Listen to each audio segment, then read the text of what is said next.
देखिए, अगर आप बारीकी से समझेंगे तो ये मामला भारत के एकीकरण का मामला है। Unification of India as you call it. आज तो हम बड़े इजीली कह देते हैं कि इंडिया हैज़ 28 स्टेट्स। नॉर्थ में ये, साउथ में ये, ईस्ट में इतना, ये सब। लेकिन अगर आप एक स्टेट की हिस्ट्री पढ़ोगे कि how they became part of India, you will really be surprised. मुझे ना बड़ा आश्चर्य होता है, ऐसे बड़ा मजा आता है कभी कभी ना सोच के कि अगर मैं भारत का पहला प्रधानमंत्री होता तो मैं कैसे करता। आप खाली बैठे होते हैं दिन के बीच में, चाय पीते पीते आपके दिमाग में क्या चल रहा है, उससे बहुत पता चलता है कि आपकी मानसिकता क्या है, किस किस्म के आप व्यक्ति हैं और अभी तुरंत में आप क्या स्टेप लेने वाले हैं। आई एम वेरी श्योर इसी तरह का एक भय और चिंता का मन रहा होगा। शायद नेहरू जी चाय पीते टाइम यही सोचते होंगे कि what if things go south. लोग कहते हैं कि दोनों देशों में लालच था, जमीन का लालच। पर सतह से नीचे अगर हम जाके देखें और थोड़े ठहराव से महसूस करें तो डर और भय का भाव साफ दिखाई देता है। एक ऐसे देश का चित्र सामने पक्का आया होगा जिसमें कि सभी राज्य एक नहीं हैं और ऐसे में किस तरह से लड़ाई झगड़े हो रहे हैं सब तरफ, कितनी मुश्किलें आ रही हैं। ये सोचकर भय और भी बढ़ जाता है। आप इसे जेन ज़ी की भाषा में ओवर थिंकिंग भी कह सकते हैं। और ये थॉट्स एंडलेस होते हैं और मजे की बात यह है कि कार्य करने की शक्ति भी इसी भय से निकल के आती है, क्योंकि सीधा सीधा ये आपके जहन में साफ हो जाता है कि ये कार्य करना कितना जरूरी है और इसका महत्व मेरे अस्तित्व से कई ऊपर है। नेहरू जी शायद 2025 का भारत सोचकर चाय पी रहे थे। कह सकते हैं हम कि कुछ पलों के लिए वह 2025 में जी रहे थे और मैं अभी यहाँ 2025 में होते हुए 1947 में जी रहा हूँ। शाम के 5:46 हो रहे हैं और मेरी और नेहरू जी की चाय खत्म हो गई।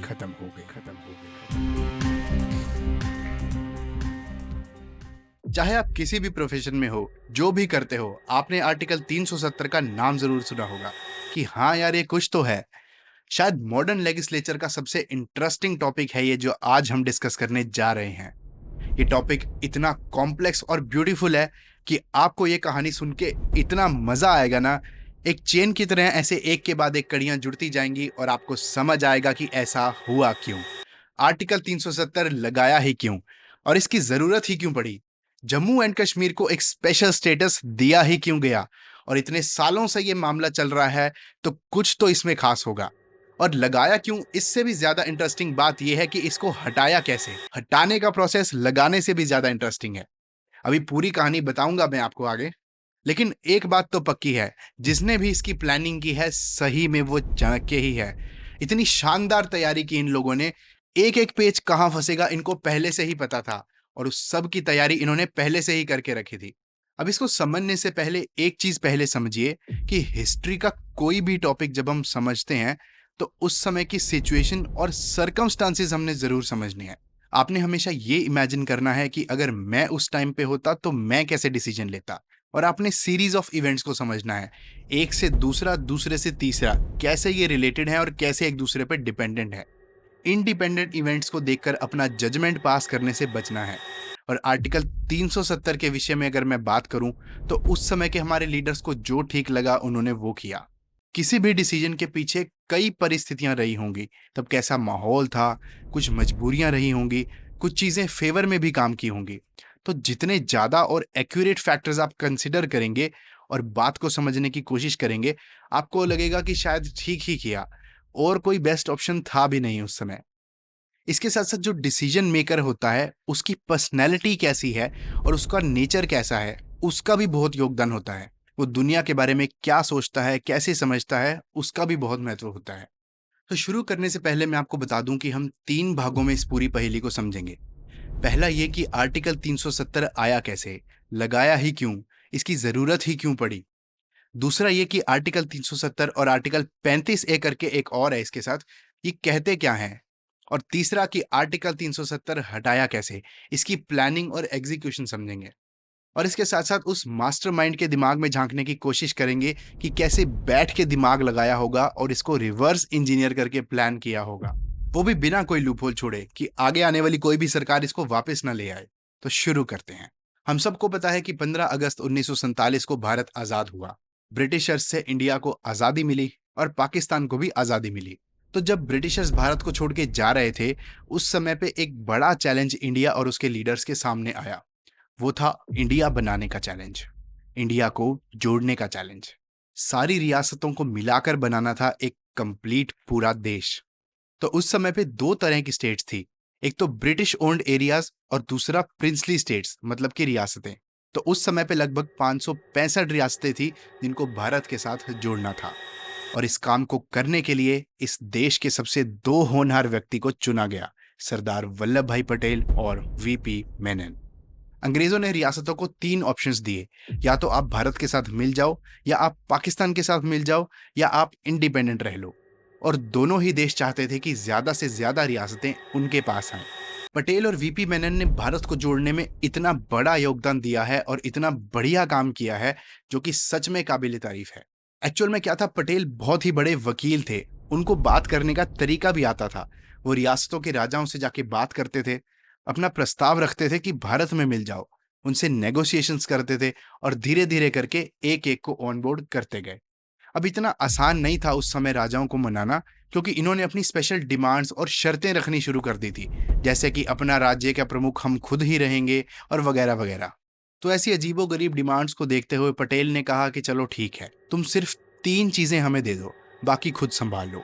वो तीन चीजें थी डिफेंस, फॉरेन अफेयर्स और कम्युनिकेशन। ये सब तुम्हारे लिए हम देखेंगे और बाकी तुम अपना राज्य चलाते रहो। और जो भी नहीं मान रहे थे फिर उनको और समझाया कि देखो, तुम्हारी जनता सिर्फ अंग्रेजों से ही नहीं, तुमसे भी आजादी चाहती है और हमें ज्यादा देर नहीं लगेगी जनता को विद्रोह कराने में। तो बेहतर यही होगा कि तुम आराम से और प्यार से भारत के साथ आ जाओ। जो छोटी रियासतें थी उनकी तो हिम्मत ही नहीं हुई कुछ बोलने की। जो बड़ी थी, जिनका लैंड एरिया और इन्फ्लुएंस ज्यादा था, वो थोड़ी अपनी मनमानी कर रहे थे। लेकिन फिर भी धीरे धीरे पटेल और वीपी मेनन ने मिलकर सभी रियासतों को भारत के साथ जोड़ा। लेकिन तीन जगह मामला फंस गया, जूनागढ़, हैदराबाद और जम्मू एंड कश्मीर। नवंबर 1947 में हैदराबाद भारत सरकार के साथ एक साल का स्टैंड स्टिल एग्रीमेंट साइन कर लेता है और फिर आगे की कहानी बड़ी ही इंटरेस्टिंग है। जूनागढ़ और हैदराबाद दोनों की अपनी कहानी बहुत ही इंटरेस्टिंग है और कश्मीर से लिंक्ड भी है। अभी थोड़ी देर में डिटेल में मैं आपको बताता हूँ वहाँ क्या हुआ था। और तीसरा हमारा जम्मू एंड कश्मीर, जो डिसाइड ही नहीं कर पा रहा था कि इधर जाना ठीक रहेगा या उधर जाना ठीक रहेगा। उस समय जम्मू कश्मीर के राजा थे राजा हरि सिंह। तो 15 अगस्त 1947 को भारत आजाद हुआ और आ जाओ उससे 2 महीने पहले जून में, उस टाइम इंडिया के गवर्नर थे लॉर्ड माउंटबेटन। बहुत ही समझदार और शार्प व्यक्ति थे। उनको उस समय आइडिया लग गया था कि 15 अगस्त से पहले जो जो राज्य डिसाइड नहीं कर पाएंगे कि किस तरफ जाना है, वहां प्रॉब्लम क्रिएट होगी और उनको पाने के लिए लड़ाइयां होंगी। तो जून 1947 में माउंटबेटन जाते हैं मिलने जम्मू कश्मीर के राजा हरि सिंह से। वहां पे उनसे वो मिलते हैं और उनको बोलते हैं कि आप डिसाइड कर लो टाइम रहते, नहीं तो बाद में दिक्कत हो जाएगी। उन्होंने हिंट भी दिया कि अगर आप पाकिस्तान के साथ जाओगे तो इंडिया ऑब्जेक्ट नहीं करेगा, और अगर आप इंडिया के साथ रहोगे तो पाकिस्तान पक्का लड़ाई झगड़ा करेगा, जो कि इंडिया की तरफ से मैनेज किया जा सकता है। उसकी चिंता आप मत करो। तो हरि सिंह पूछते हैं कि क्या होगा अगर मैं इंडिपेंडेंट रहूं तो माउंटबेटन उनको समझाते हैं, देखिए ऑन पेपर लीगली आप ऐसा कर सकते हैं, वो बिल्कुल पॉसिबल है, पर ये चल नहीं पाएगा। आपकी स्टेट का बॉर्डर दोनों देशों के साथ लगेगा और दो लड़ने वाले देशों के बीच में रहना प्रैक्टिकल नहीं रहेगा। हरि सिंह कुछ खास कन्विंस नहीं हुए। माउंटबेटन उससे कहते हैं कि कल सुबह मुझे दिल्ली जाना है, तो मैं जाते हुए आपसे मिलता जाऊंगा। सुबह माउंटबेटन आते हैं और हरि सिंह मिलने से मना कर देते हैं, उनका मन नहीं था इस विषय पे बात करने का। दूसरी चीज उस समय कश्मीर में ये थी कि हरि सिंह जो राजा थे वो तो हिंदू थे, लेकिन पॉपुलेशन मेजॉरिटी मुस्लिम्स की थी। और जिन्ना बड़े ही कॉन्फिडेंट थे कि सारी मुस्लिम आबादी है तो कश्मीर तो हमें ही मिलेगा। और इंडिया ये सोच रहा था कि इंडिया तो एक सेक्युलर देश है, यहाँ कोई भी रह सकता है, तो हमें कोई दिक्कत नहीं है। चलो ये कहानी यहाँ पे पॉज करते हैं और हमारी कहानी का एक और मुख्य किरदार समझते हैं। हम जून 1947 में थे। हरी सिंह टाल रहे हैं डिसीजन जितना पॉसिबल हो सके। आओ एक साल और पीछे चलते हैं 1946 में। एक व्यक्ति थे जिनका नाम था शेख अब्दुल्ला। इनकी कहानी ध्यान से सुनना, आगे चल के ये कश्मीर के प्राइम मिनिस्टर बनेंगे और जब भारत का संविधान बन रहा था तो उसमें भी ये हमारी संविधान सभा के मेंबर थे। तो इनकी काफी अहम भूमिका रहेगी, तो ध्यान से सुनना। तो शेख अब्दुल्ला कश्मीर के रहने वाले थे। 1946 में अलीगढ़ मुस्लिम यूनिवर्सिटी से एमएससी की पढ़ाई करके ये वापस अपने घर कश्मीर जा रहे थे ताकि वहां नौकरी की तलाश कर सकें, और वहां बहुत ढूंढने के बाद इनको नौकरी नहीं मिलती। शेख अब्दुल्ला बहुत ही पढ़े लिखे और होनहार व्यक्ति थे, तो इस बात से वो बहुत हर्ट हो जाते हैं कि इतना पढ़े लिखे होने के बाद भी मुझे नौकरी नहीं मिली।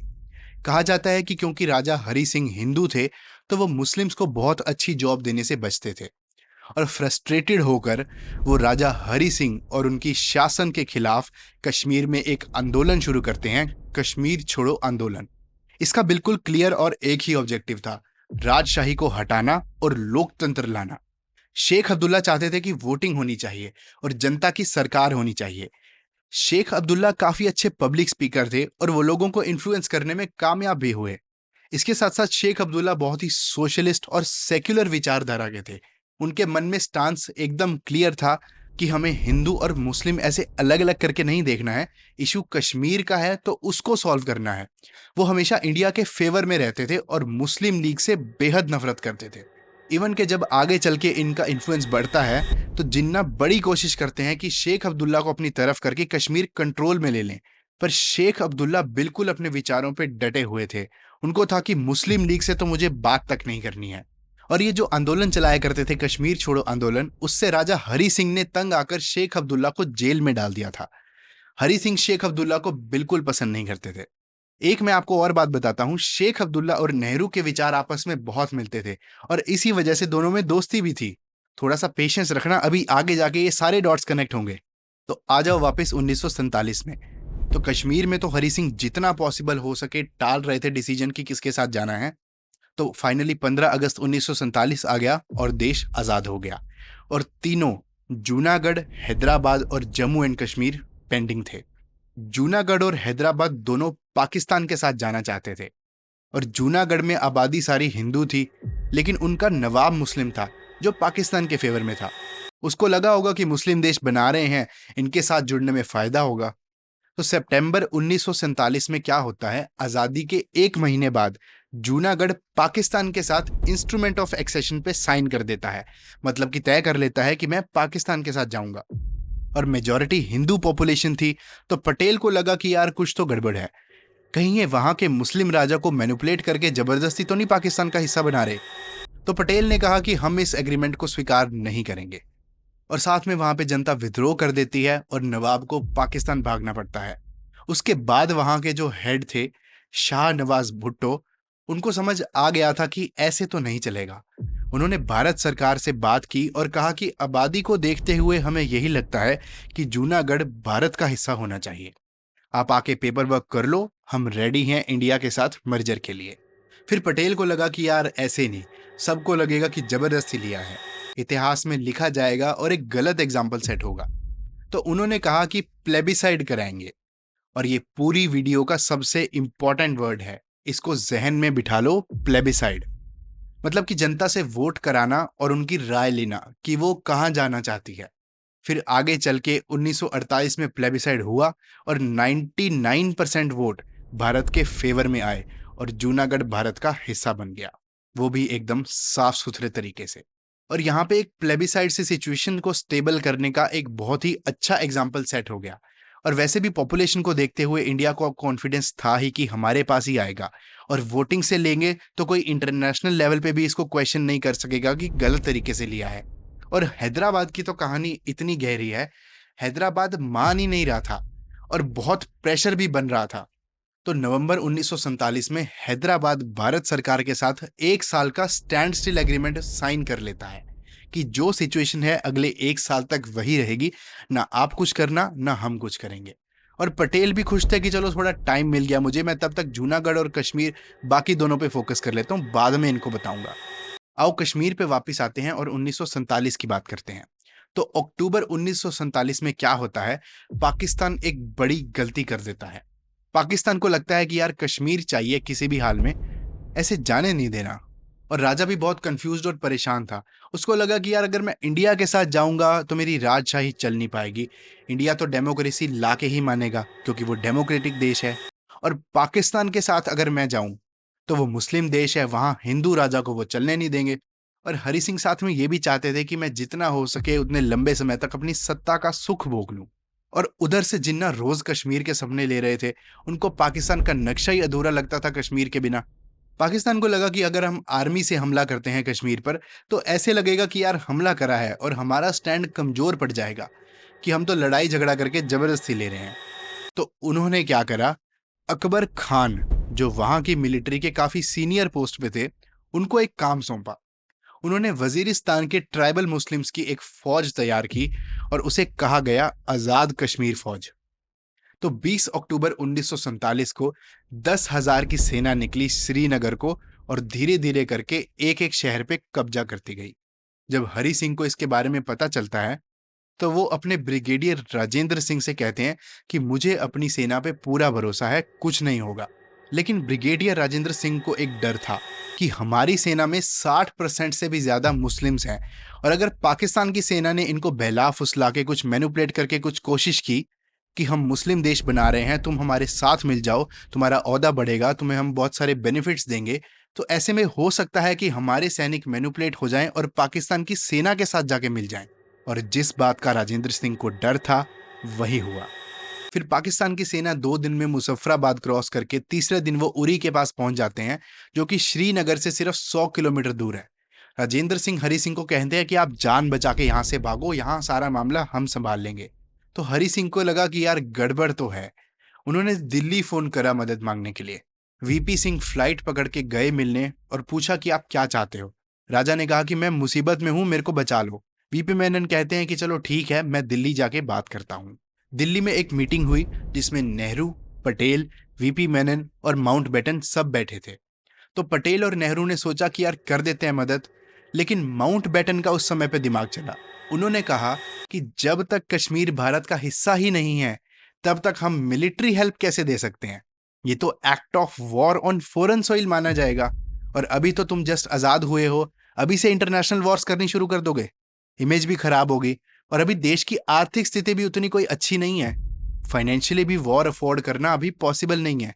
और आप एक और चीज समझो, यहाँ पे इंडिया और पाकिस्तान दोनों की मिलिट्री के गवर्नर ब्रिटिश ही थे।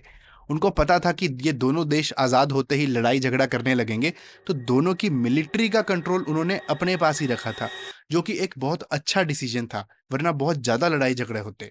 और समझने वाली बात यह है कि अभी अभी वर्ल्ड वॉर 2 खत्म हुई है 1945 में, यूएन बना है नया नया। पूरी वर्ल्ड को यूएन से उम्मीद है कि ये पीस कीपिंग में बहुत अच्छा काम करेंगे, वॉर्स नहीं होने देंगे। और यूएन बनाने वाला एक देश इंग्लैंड, और माउंटबेटन इंग्लैंड का रिप्रेजेंटेटिव था। तो उन्होंने कहा कि तुम कश्मीर और राजा हरि सिंह की हेल्प नहीं कर सकते जब तक वो भारत का हिस्सा नहीं बन जाते। वीपी मेनन वापस गए तो कश्मीर के प्रधानमंत्री मेहरचंद महाजन और वीपी मेनन ने राजा से बात की, और लास्ट में जाके राजा रेडी हो गया कि ठीक है, मैं एक्सेशन पे साइन कर दूंगा। और इतने प्रेशर में रेडी हुआ, सुनो मैं आपको भी बताता हूँ। 23 अक्टूबर तक उरी आ चुकी थी पाकिस्तान की आजाद कश्मीर सेना। 2 दिन बाद 24 अक्टूबर को पहुंची बारामूला। सिर्फ 50 किलोमीटर रह गया था कश्मीर से। वहां खूब कत्लेआम हुए, इतनी दहशत मचाई इन लोगों ने, लड़कियों के साथ गलत काम किए, और राजा को इसके बारे में पता चला। तो वहां एक पुल था जो श्रीनगर आने का एकमात्र रास्ता था। राजेंद्र सिंह ने पुल उड़ाया, जिसकी वजह से 2 दिन सेना को वहां रुकना पड़ा उरी में। अगर पुल ना उड़ाया होता तो आज कश्मीर पाकिस्तान का ही हिस्सा होता। और इस चक्कर में क्या हुआ, 2 दिन का समय मिल गया। राजा फटाफट जान बचा के जम्मू भाग गया। वीपी मेनन और महाजन श्रीनगर में थे, लेकिन वो भी 25 अक्टूबर को भाग निकले, वापस दिल्ली आ गए। 26 अक्टूबर को सेना बढ़ी श्रीनगर की ओर और रात तक श्रीनगर को घेर लिया। फिर ये लोग इंस्ट्रूमेंट ऑफ एक्सेशन दिल्ली से वापस लेकर जम्मू गए। 26 की ही बात है। इन्होंने राजा से कहा कि अब श्रीनगर को बचाने का एक आखिरी रास्ता यही बचा है कि आप इस पे साइन कर दो, नहीं तो कल 27 तारीख को श्रीनगर तबाह हो जाएगा। हरि सिंह ने साइन कर दिए और साइन होते ही ये लोग दिल्ली वापस आ गए। और साइन भी ऐसे कि सिर्फ 3 ही चीजें दे रहे हैं तुमको, डिफेंस, फॉरेन अफेयर्स और कम्युनिकेशन। कोई कॉन्स्टिट्यूशन या लॉज वगैरह नहीं मानेंगे तुम्हारे। राजा 26 की रात को अपने एडीसी को कह के सोया था कि अगर कल सुबह खबर ना मिले कि इंडियन आर्मी श्रीनगर आ गई है तो मेरे को गोली मार देना, उठाना मत, नहीं तो मेरे को पाकिस्तान वाले बंदी बना लेंगे और टॉर्चर करेंगे। और 27 की सुबह फिर माउंटबेटन ने भी उस पर साइन किए। फिर नई दिल्ली से इंडियन आर्मी के प्लेन्स उड़े और श्रीनगर में लैंड हुए। और हरी सिंह से साइन कराते टाइम ये भी कहा कि शेख अब्दुल्ला, जिसको तुमने इतने टाइम से जेल में बंद कर रखा है, उसको रिहा करो और कश्मीर के आगे चल के नेता भी शेख अब्दुल्ला को ही बनाएंगे। नेहरू वैसे भी शेख अब्दुल्ला को पसंद करते थे। नेहरू को था कि कोई ऐसा नेता होना चाहिए जिसकी फैन फॉलोइंग हो अपने एरिया में, और वैसे भी सेम विचारधारा के कारण दोनों की सोच भी मिलती थी। तो शेख अब्दुल्ला इंडियन आर्मी का वेलकम करते हैं कश्मीर में और उनकी काफी मदद भी करते हैं। तो ये इंडिया वर्सेस पाकिस्तान वॉर बन चुकी है अब, और ये वॉर 1.25 साल तक चलती है, अक्टूबर 1947 से दिसंबर 1948 तक। और उस समय सीज फायर होता है और दोनों देशों की आर्मी जहां जहां भी खड़ी थी वहां एक लाइन ड्रॉ की जाती है जिसको कहते हैं लाइन ऑफ कंट्रोल। अब 1/3 कश्मीर पाकिस्तान के पास चला जाता है और 2/3 इंडिया के पास। ये सीज फायर करवाने में यूएन ने बहुत मदद की थी। आओ समझते हैं कैसे। उससे पहले एक छोटी सी बहुत इंपॉर्टेंट चीज मैं आपको बताता हूं। 2 नवंबर 1947 को जब वॉर ऑन गोइंग ही थी तो नेहरू जनता के सामने एक स्पीच डिलीवर करते हैं जिसमें वो बोलते हैं कि जैसे ही कश्मीर में स्थिति सुधरेगी वैसे ही हम वहां पे प्लेबिसाइड कराएंगे और जनता की राय होगी और उसी हिसाब से काम होगा कि उनको पाकिस्तान का हिस्सा बनना है या भारत का। एक तो वो थोड़े टाइम पहले मिलिट्री हेल्प भेजने से पहले माउंटबेटन ने सलाह दी थी कि प्लेबिसाइड करवाना ठीक रहेगा, और नेहरू को आइडिया बड़ा पसंद भी आया था। दूसरी वजह यह कि उन्होंने प्लेबिसाइड की बात इसीलिए की क्योंकि उनको विश्वास था कि फैसला भारत के पक्ष में ही आएगा। जूनागढ़ वाला प्लेबिसाइड यहाँ मिक्स मत करना क्योंकि ये दोनों बहुत अलग हैं। यहाँ पे अभी हम नवंबर 1947 की बात कर रहे हैं, जूनागढ़ वाला 1948 में हुआ था। कॉन्फिडेंस जम्मू एंड कश्मीर पे इसीलिए था क्योंकि लद्दाख और जम्मू में तो आबादी हिंदू ही थी और कश्मीर में चाहे 70% आबादी मुस्लिम्स की थी, लेकिन वहां के लीडर थे शेख अब्दुल्ला जो कि इंडिया के फेवर में थे और लोगों को कन्विंस भी कर लेते थे। तो ये जो 2 नवंबर को जो पब्लिक प्रॉमिस किया था नेहरू ने कि कश्मीर में प्लेबिसाइड कराएंगे और इससे ही फैसला मानेंगे, इसको कहते हैं कि यहां हमारे हाथ से मामला निकल गया। आगे जाके प्लेबिसाइड होना है, प्लेबिसाइड होना है, इसी चक्कर में सारी प्रोसीडिंग्स होंगी और मामला बिगड़ेगा। आओ समझते हैं कि यूएन ने सीज फायर कैसे कराया। ये समझना बहुत इंपॉर्टेंट है क्योंकि जिस कंडीशंस पे सीज फायर हुआ था उनको पहले फुलफिल करना था प्लेबिसाइड कराने के लिए। कौन सी कंडीशंस को फुलफिल करना था प्लेबिसाइड कराने के लिए, आओ समझें। चलती हुई वॉर में 21 दिसंबर 1947 को नेहरू यूएन पहुंचते हैं और चैप्टर 6 के तहत एक कंप्लेन फाइल की उन्होंने। चैप्टर 6 के तहत फाइल की गई कंप्लेंट्स में जो डिसीजन आता है उनको मानने या ना मानने की चॉइस होती है, कंपलसरी नहीं होता। फिर 21 अप्रैल 1948 को यूएन का रेजोल्यूशन आया जिसके कि 3 पार्ट्स थे। सबसे पहला सीज फायर ऑर्डर, दोनों देश इस ऑर्डर को मानेंगे, वॉर यहीं रोक देंगे एज इट इज, और जहां रोकेंगे वो लाइन ऑफ कंट्रोल बना दी जाएगी और वॉर स्टॉप करके फिर आगे सोचेंगे कि कैसे प्रोसीड करना है। दूसरा था ट्रूस अग्रीमेंट। पाकिस्तान एक्सेप्ट करता है यूएन में कि हमारी सेना के भी जवान आजाद कश्मीर सेना में थे और हमने मिलिट्री अटैक करा है, और क्योंकि पाकिस्तान ने माना है कि उसकी सेना आजाद कश्मीर में है और उसकी गलती है, तो सबसे पहले पाकिस्तान अपनी सेना को वापस बुलाएगा और उसके देश के बहुत सारे सिविलियंस जो जम्मू एंड कश्मीर के रेजिडेंट्स नहीं हैं और इस वॉर में शामिल हैं, पाकिस्तान व्यवस्था करेगा कि वो भी लोग सही सलामत वापस आ जाएं। फिर पाकिस्तान फॉर्मली कंफर्म करेगा कि मैंने ऐसा कर लिया है और फिर उसके बाद इंडिया अपनी सेना को पीछे लाना शुरू करेगा। और यूएन रेजोल्यूशन का तीसरा भाग जो कि अदर्स, जिसमें यह लिखा था कि दोनों देश इस बात से सहमत हैं कि जम्मू कश्मीर का अंतिम फैसला जम्मू कश्मीर की जनता की इच्छा से होगा, वहां प्लेबिसाइड कराया जाएगा और जब पहली वाली कंडीशंस पूरी हो जाएंगी तो लोकल एडमिनिस्ट्रेशन के तहत वोटिंग करा लेंगे और उससे तय करेंगे कि जम्मू एंड कश्मीर किसका हिस्सा बनना चाहता है। देखो अब तो यूएन ने भी फॉर्मली डिक्लेयर कर दिया कि प्लेबिसाइड से और जनता की राय से तय करना है। अब बात पत्थर की लकीर बन चुकी है, प्लेबिसाइड करवाना ही पड़ेगा। अब आप पूछो कि नेहरू ने सीधा आर्मी भेज के ही खाली क्यों नहीं करा लिया? वॉर हो ही रही थी, थोड़ा फोर्स और लगा के कश्मीर ले लेते। पर एक और इंसिडेंट था जिसकी वजह से प्रेशर काफी बढ़ गया था। आपको हैदराबाद की बात याद है जो मैंने शुरू में बताई थी कि वहां स्थिति बहुत खराब हो गई थी और इंडिया को ऑपरेशन पोलो करना पड़ा था? यही इंसिडेंट है। देखो, नवंबर 48 तक तो स्टैंड स्टिल एग्रीमेंट ही था जो 1 साल का हैदराबाद ने भारत सरकार के साथ किया था। लेकिन वहां स्थिति इतनी खराब हो गई, रजाकारों ने इतनी दहशत मचाई वहां पे, इतने कत्लेआम हुए, मतलब कि कोई एक सिंगल बंदा भी जो इंडिया के फेवर में बात करता था उसको ढूंढ ढूंढ के मारा उन्होंने।